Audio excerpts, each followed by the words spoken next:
Olá pessoal, finalizando essa etapa desse curso, a primeira etapa do curso preparatório para obreiros e líderes.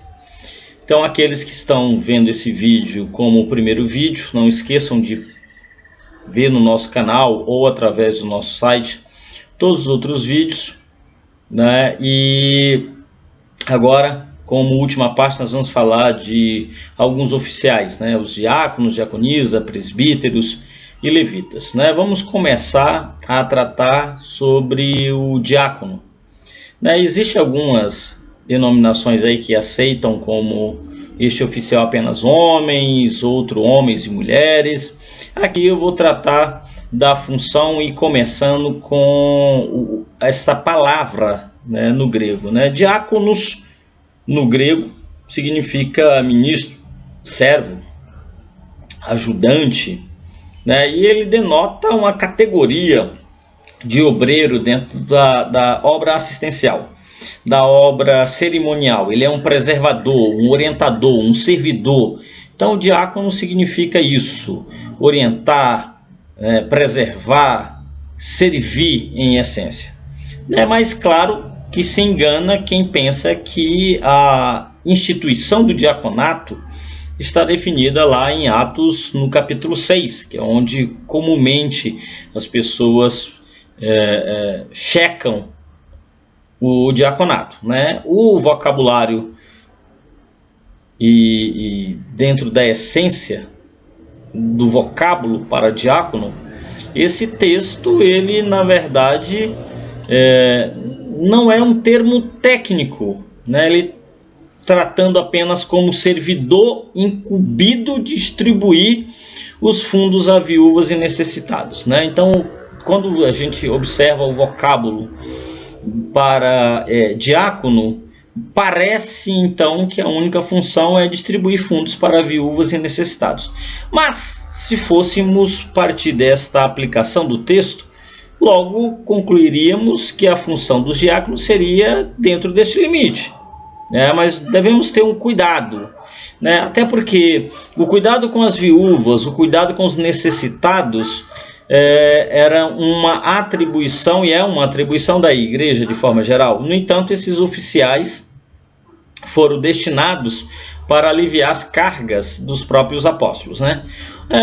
Os textos que revelam as funções ministeriais dos diáconos, e algumas denominações aí atribuem a diaconisas, estão nas epístolas de Paulo, tanto aos Filipenses como na carta de Paulo a Timóteo. Então, por exemplo, lá em Filipenses, no capítulo 1, versículo 1, diz assim: Paulo e Timóteo, servos de Jesus, a todos os santos em Cristo Jesus que estão em Filipos, com os bispos e diáconos. Então ele já se refere a alguém que foi devidamente empossado do cargo. Mas eu quero me ater a um outro texto, que é um texto que está lá em 1 Timóteo, no capítulo 3, do versículo 8 ao versículo 13, onde diz algumas atribuições dos diáconos. Diz assim: semelhantemente, quanto a diáconos, é necessário que sejam respeitáveis, de uma só palavra, não inclinados a muito vinho, não cobiçosos de sorte da ganância, conservando o ministério da fé e com consciência limpa. Também sejam estes primeiramente experimentados e que se mostrem irrepreensíveis. Exerçam o diaconato da mesma sorte. Quanto às mulheres, é necessário que sejam elas respeitáveis, não maldizentes, temperantes, fiéis em tudo. O diácono seja marido de uma só mulher, que governe bem seus filhos e a própria casa, pois os que desempenham bem o diaconato alcançam para si mesmo justa preeminência e muita intrepidez na fé em Cristo Jesus. Então, eu quero fazer uma retrospectiva e eu quero analisar esse texto de uma forma em partes. Então, primeiro com essa parte, o diácono seja marido de uma só mulher. Então aqui, obviamente, nós estamos falando da referência para homens, porque marido de uma só mulher tem que ser homem. Mas eu também atribuo aqui, dentro de um contexto moderno, que a diaconisa seja esposa de um só marido. Aqui nós estamos pensando na seguinte posição, que não era permitido a poligamia. uma vez sendo diácono marido de uma só mulher, né, partindo desse princípio. E que governe bem os seus filhos e a própria casa, até porque a administração da casa ia refletir na própria administração da obra e de Deus, da igreja de forma geral, né? Então, aqueles que exercem bem o diaconato, então existia uma possibilidade de algumas pessoas não exercerem bem o diaconato. Quem exerce bem o diaconato alcançará para si mesmo justa preeminência e muita intrepidez na fé de Jesus Cristo. De forma contrária, né, quem não desempenha bem o diaconato, nós podemos também observar de uma outra percepção que não iria ter as mesmas prerrogativas e o mesmo ensinamento e o mesmo resultado. Uma outra coisa aqui que chama a atenção nesse texto, né, que diz que eles sejam primeiramente experimentados. Então existem aí uma preocupação de que primeiro a pessoa ela tenha uma experiência, que a igreja ou quem o nomeie cheque se essa pessoa ela tem as qualidades de diácono. Isso também serve para presbítero, para pastores. Então é muito interessante checar que essas pessoas primeiro sejam experimentadas, que chequem se elas têm as características necessárias para exercer esse ofício. Um outro ponto que é um ponto aqui de grande análise, que é quando a palavra fala não inclinados a muito vinho. Ora, eu não tenho dúvidas que quando se fala aqui na palavra vinho, se fala em vinho com teor alcoólico. Até porque se este vinho aqui citado não tivesse teor alcoólico, qual haveria a necessidade de uma repreensão para não inclinados a muito suco de uva? Então, o que o suco de uva iria interferir na postura de um diácono ou de um presbítero? Obviamente, estamos falando aqui de um vinho com teor alcoólico. Então, não ser inclinado a vinho de teor alcoólico. Eu sugiro que realmente não use nenhuma bebida alcoólica. No entanto, a minha posição de não usar nenhuma bebida alcoólica não significa que a Bíblia está dizendo que é proibido. Na verdade, a palavra do Senhor fala que não vos embriagueis com vinho. Então, a embriaguez é um problema. E quando se fala que o diácono, que o presbítero, que o pastor, ele não deve ser inclinado ao vinho, é com a preocupação que com o consumo do vinho alcoólico, ele não se embriague e ele estando embriagado, obviamente, o seu senso de justiça e o seu senso de raciocínio poderia ser afetado. Então, vamos estar atentos aí a esse termo, não inclinados a muito vinho. Algumas pessoas ficam falando que o vinho que é relatado na Bíblia não tem teor alcoólico. Discordo totalmente disso. Existem várias referências onde o vinho tem teor alcoólico, até por conta da consequência do uso do vinho. E claro, mas existem também algumas referências que o vinho se trata de suco de uva. Algumas pessoas falam aí sobre o vinho, que o vinho no Antigo Testamento ou no passado, ele tinha um teor alcoólico menor. Ok. Vamos partir desse princípio que o teor alcoólico tenha sido menor do que hoje com a conserva, com a forma que nós conservamos o vinho atualmente. Bom, então nós não estamos falando da bebida vinho, mas do teor alcoólico. E aí a gente entra numa questão do qual o teor alcoólico aceitável e qual o teor alcoólico não aceitável. Mas isso é motivo de um outro estudo que eu não vou entrar aqui neste momento, né? Da mesma forma, falemos do oficial presbítero, né? Que no grego vem da palavra presbíteros, que significa ancião. Em algumas versões da Bíblia, este ancião ele é descrito como alguém de uma idade mais avançada, de uma pessoa experimentada, né? E a palavra é usada no Novo Testamento para identificar alguns dos líderes entre os judeus.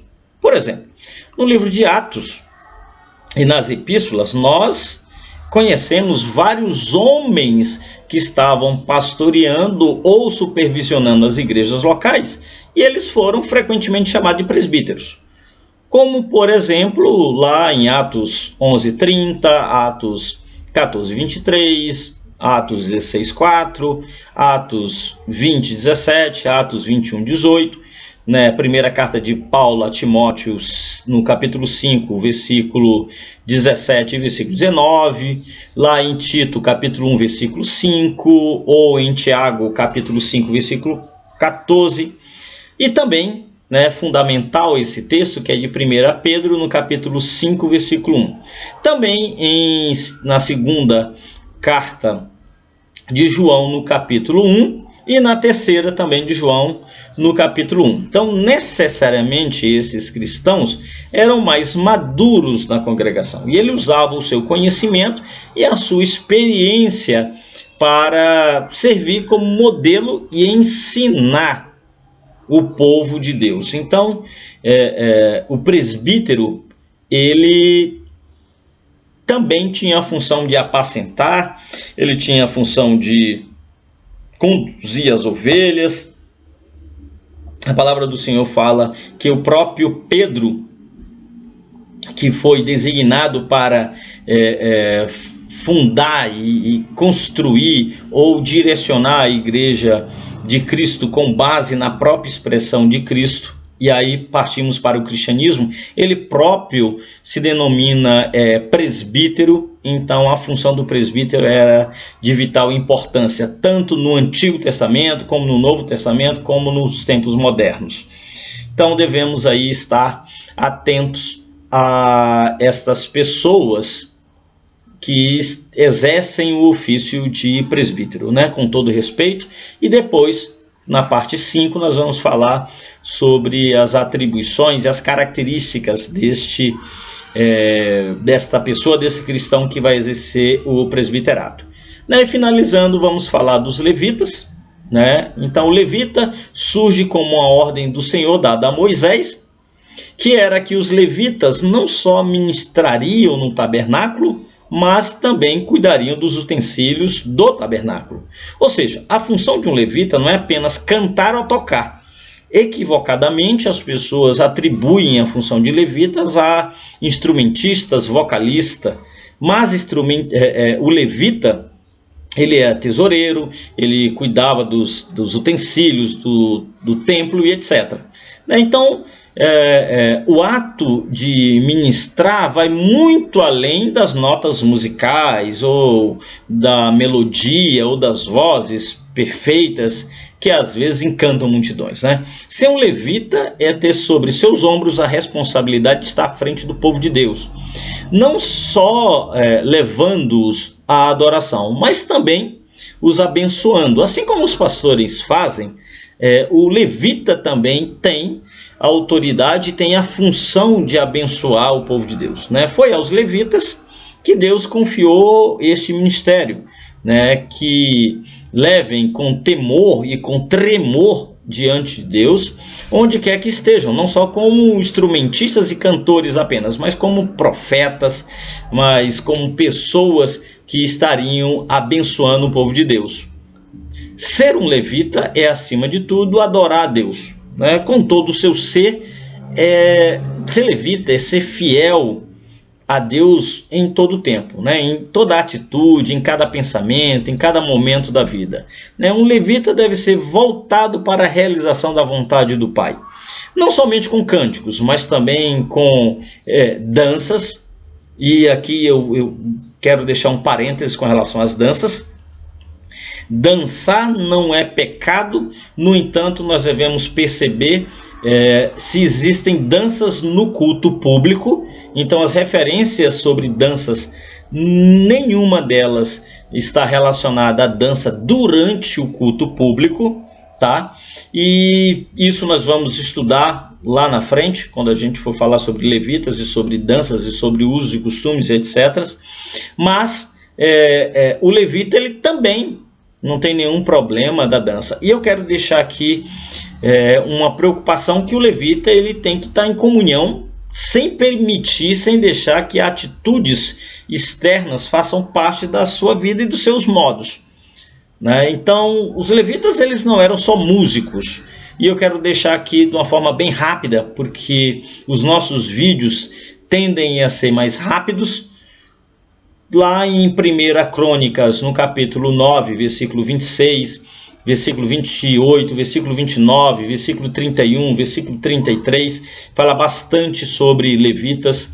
Também em 1 Crônicas, no capítulo 25, versículo 1, em 2 Crônicas, capítulo 5, versículo 13, capítulo 34, versículo 12. Então aí vocês vão encontrar algumas referências sobre os levitas, tirando esse estigma até e essa cultura que levita representa músico, né? Levita é muito mais do que ser músico.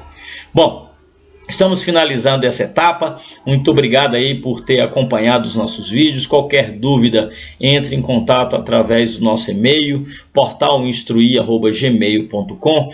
Peçam vídeos, peçam aulas, solicitem inscrição no curso completo, que também é gratuito. O nosso objetivo aqui é ajudar todos para que conheçam a palavra do Senhor e, claro, cresçam tanto em conhecimento teológico, mas também possa ser utilizado para o crescimento pessoal e o crescimento espiritual.